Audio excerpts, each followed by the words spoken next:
Good morning dear student. In the continuation of NCERT exercise of chapter 11 हम force and pressure के exercise पे थे और question 6 तक कर चुके हैं। तो आज उसी से आगे हम स्टार्ट करेंगे question number 7। An inflated balloon was pressed against a wall after it had been rubbed with a piece of synthetic cloth। ठीक है, एक बलून है, फूला हुआ बलून है जिसको हमने क्या किया, एक सिंथेटिक क्लॉथ ले लिया, कपड़ा कोई, और उससे रब किया। It was found that balloon stick to the wall. जब हमने उसको रब करके दीवार पे चिपकाया तो वो दीवार से चिपक गया। But force might be responsible for the attraction between balloon and the wall. जब हमने बलून को सिंथेटिक क्लॉथ से रब किया तो उस पे चार्ज आ गया।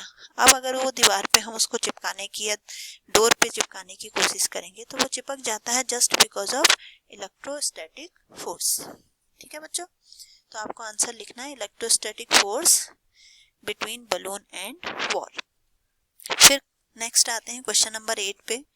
Name the forces acting on plastic bucket containing water held above ground level in your hand. जब एक पानी से भरी हुई प्लास्टिक की बकेट को आप हाथ से उठाते हैं तो उसके बीच में कौन सा फोर्स वर्क करता है ये आपको बताना है। Discuss why the force on acting on bucket do not bring a change in its state of motion. तो जो फोर्स उस बकेट पे लग रहा है उससे उसके स्टेट ऑफ मोशन में चेंज क्यों नहीं हो रहा है, उसको भी आपको डिस्कस करना है। तो इसमें जनरली दो तरीके के फोर्स अप्लाई होंगे, एक तो मस्कुलर फोर्स जो आपने हाथ से उठाया है उसको, और दूसरा फोर्स ऑफ ग्रेविटी जो नीचे की तरफ है। ठीक है, both the forces do not bring any change. इससे चेंज क्यों नहीं हो रहा? Because both the force are equal and opposite direction. आप हाथ से उसको ऊपर की तरफ पुल कर रहे हैं और ग्रेविटी डाउनवर्ड है, बोथ इक्वल एंड अपोजिट है, जिसकी वजह से उसके स्टेट पे कोई भी इफेक्ट नहीं हो रहा है। ठीक है बच्चों, जल्दी से स्क्रीनशॉट ले लो और इस क्वेश्चन को करेंगे। फिर नेक्स्ट हम आगे बढ़ते हैं क्वेश्चन नंबर 9 पे। ठीक, क्वेश्चन नंबर 9 है, a rocket has been fired upward to launch a satellite.